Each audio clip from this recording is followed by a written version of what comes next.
Дневник на ТВ+, еве што ќе гледате. Денеска е светски ден на унапредување на вештини кај младите. Асфалтирана улицата Романовска во населбата Тоде Мендол. Полицијата со препораки како граѓаните да го заштитат имотот.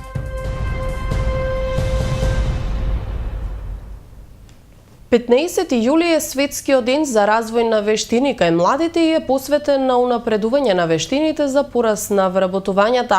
Од Центарот за вработување Куманово посочија дека ги следат светските трендови и мерките од владата, кои што возможуваат просечно 40% од пријавените да добијат работа, а во однос на старосните групи во 2015 година 40% од вработените се млади, а 60% се повозрасни. 15 јули е светскиот ден за развој на вештини кај младите, кој оваа година е посветен на унапредување на вештините за пораст на вработувањата. Од Обединетите нации оваа година се осврнуваат на фактот дека во светски рамки речиси 3 пати повеќе се вработуваат повозрасни лица кои што имаат претходно работно искуство и кариера, отколку оние кои што допрва треба да се вработат, така што се вложуваат напори да им се даде поголема шанса на младите. Од светската организација тврдат дека младите се изложени на помалку квалитетни работни места, а преминот од образовниот процес и работниот ангажман е се подолг и понесигурен.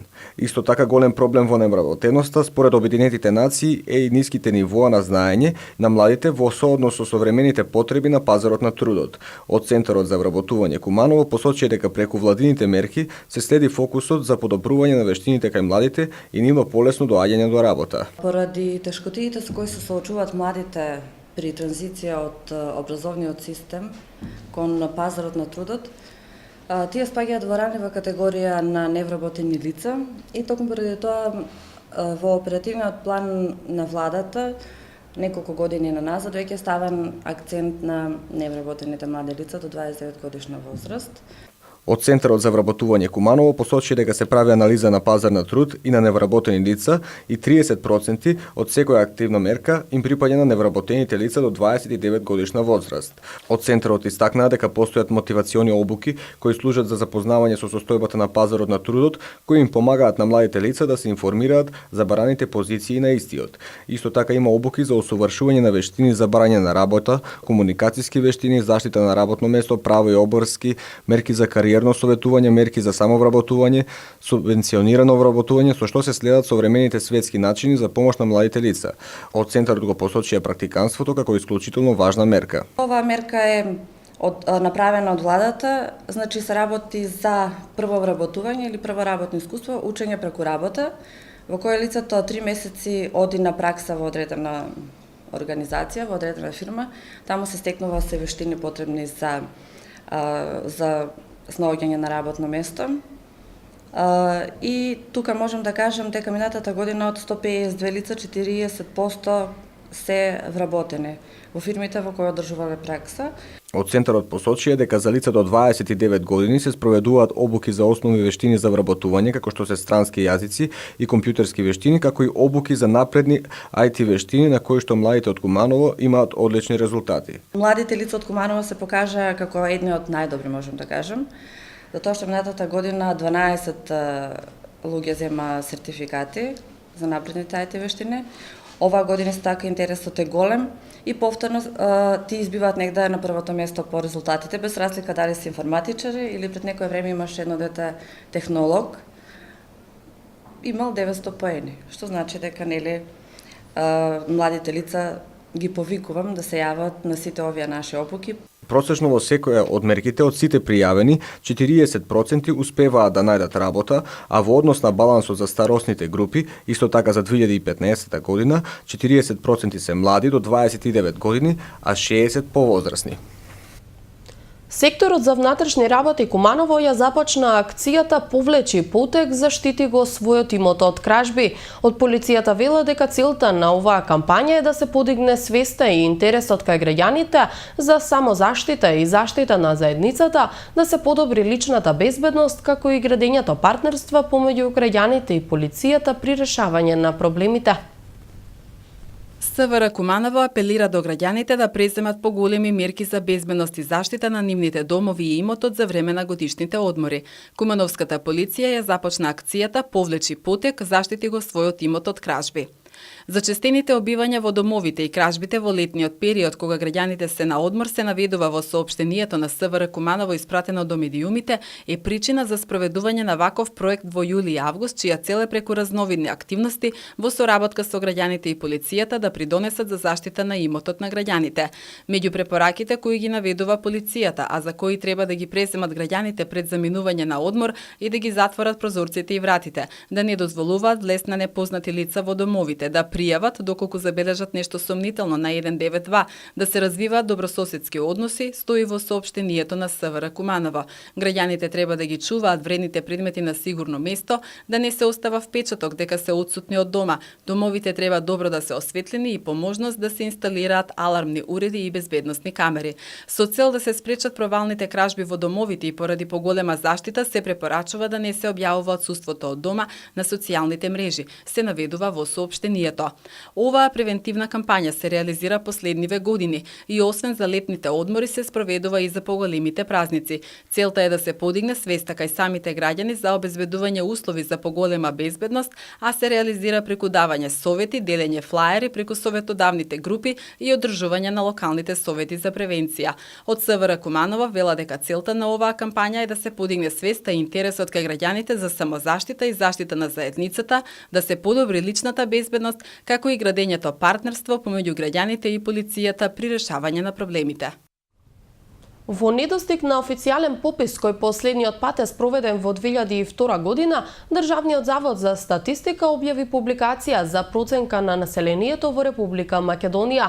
Според нивните податоци, на крајот на минатата година во општина Куманово биле регистрирани вкупно 109.066 жители, од кои 55.013 мажи и 54.053 жени. Најголем број на жители се во старосната категорија од 30 до 34 години, а најмалку оние над 85 годишна возраст, каде што жените доминираат и тоа скоро двојно над мажите, односно 278 жени се постари од 85 години. Во североисточниот регион, во кој спаѓаат општините Куманово, Старо Нагоричане, Липково, Кратово, Ранковци и Крива Паланка, заклучно со минатата година биле проценети 176.204 жители, од кои 89.730 мажи, а 86.474 жени. Најброј на старосна категорија било од 25 до 29 години, каде се запишани 13.834 жители.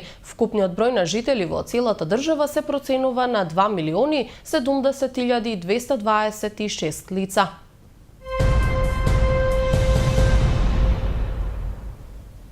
Улицата Романовска во населбата Тоде Мендол добија асфалтен слој и оваа активност е дел од тековното одржување на патната инфраструктура во градот. Надлежните најавуваат реконструкција на улиците и во другите делови на Куманово.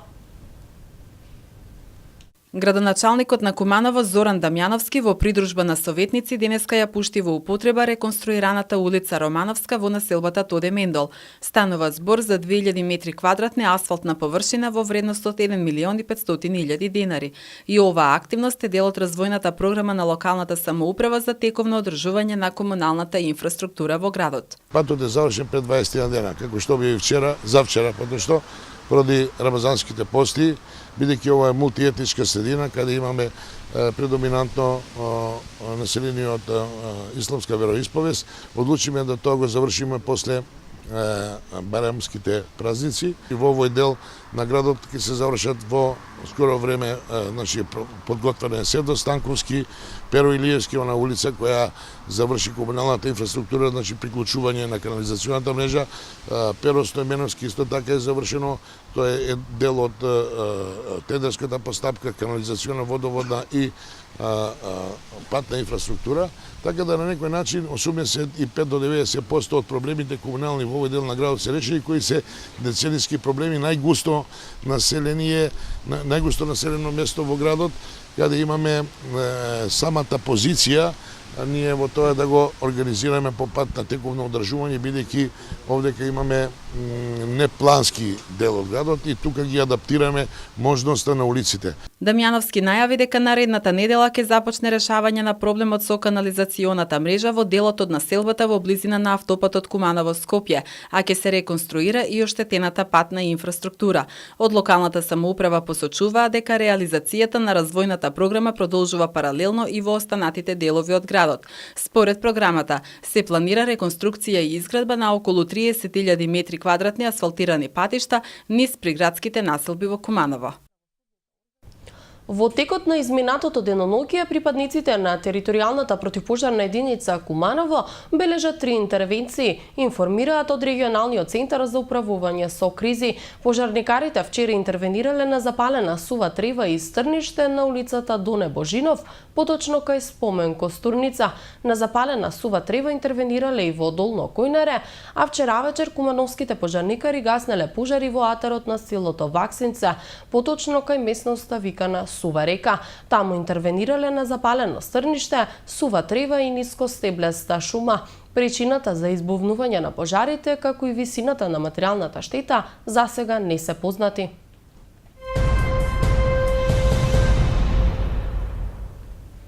Во најскоро време ќе се формира солидарен фонд за помош на штрајкувачите во судовите, најавуваат синдикатот на вработените од управата, правосудните органи и Издруженијата на граѓани и Издруженијето на судската администрација.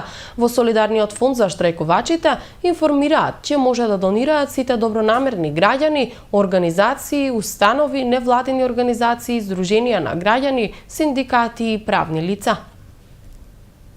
Синдикатот на вработените од управата, правосудните органи, Издруженијата на граѓани и Издруженијето на судската администрација соопштија дека поради намалените плати за јуни на учесниците во штрајкот во изминатите 2 месеца, од понеделник ќе поднесат кривични пријави за председателите на судовите кои издале наредба за намалување, објавија националните медиуми, цитирајќи го соопштението.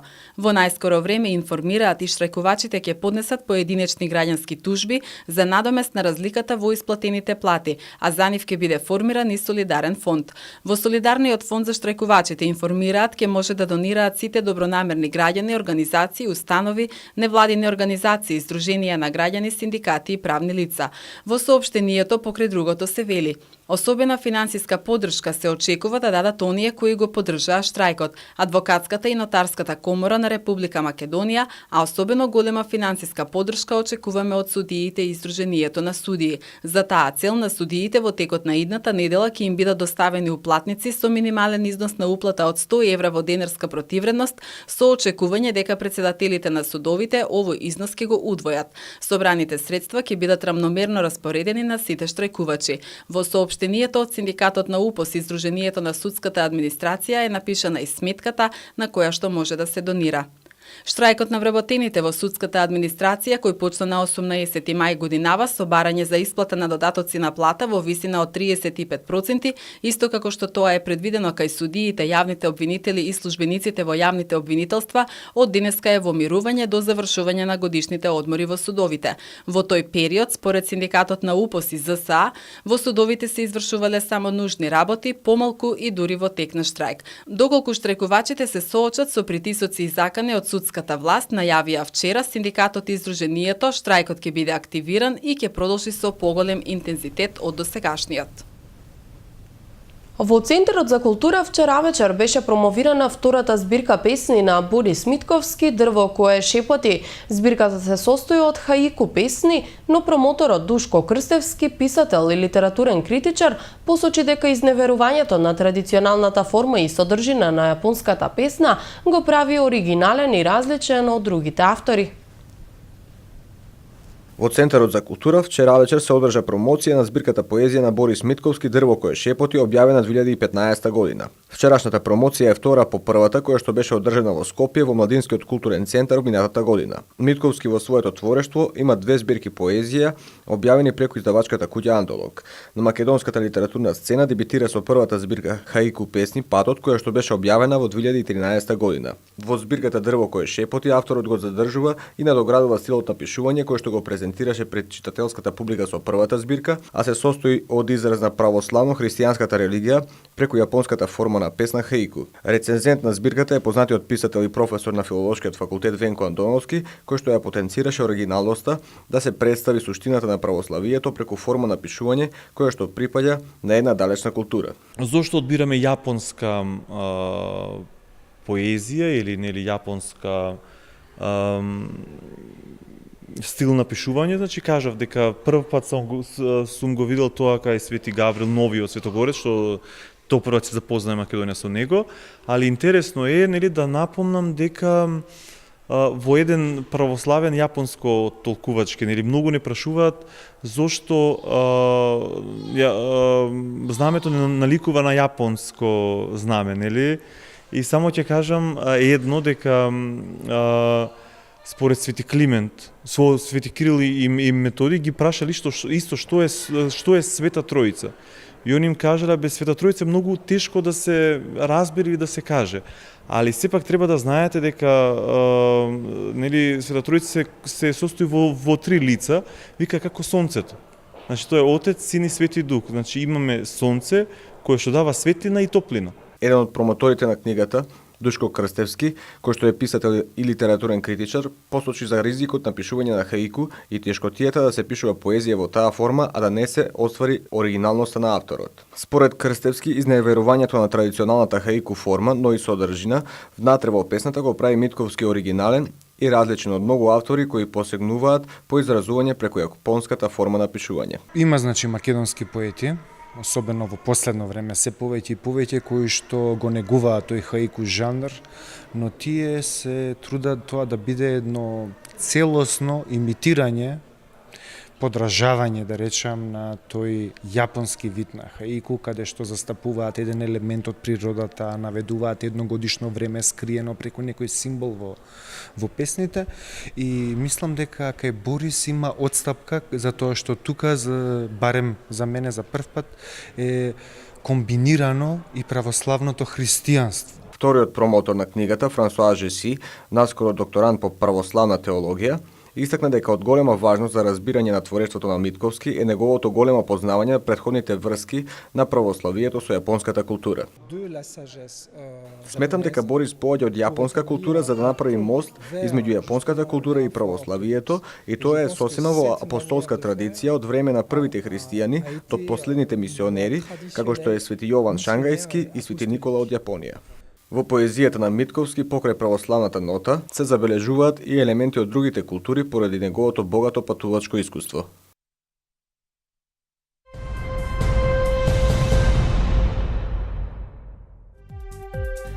Времето денеска во Куманово беше сончево со локална облачност, а дуваше слаб североисточен ветер. Максималната температура изнесуваше 31 степен, а минималната 22. За утре метеоролозите најавуваат повремени врнежи од дожд, при што дневната температура ќе достигне до 28 степени, додека утринската ќе се намали до 20 степени Целзиусови.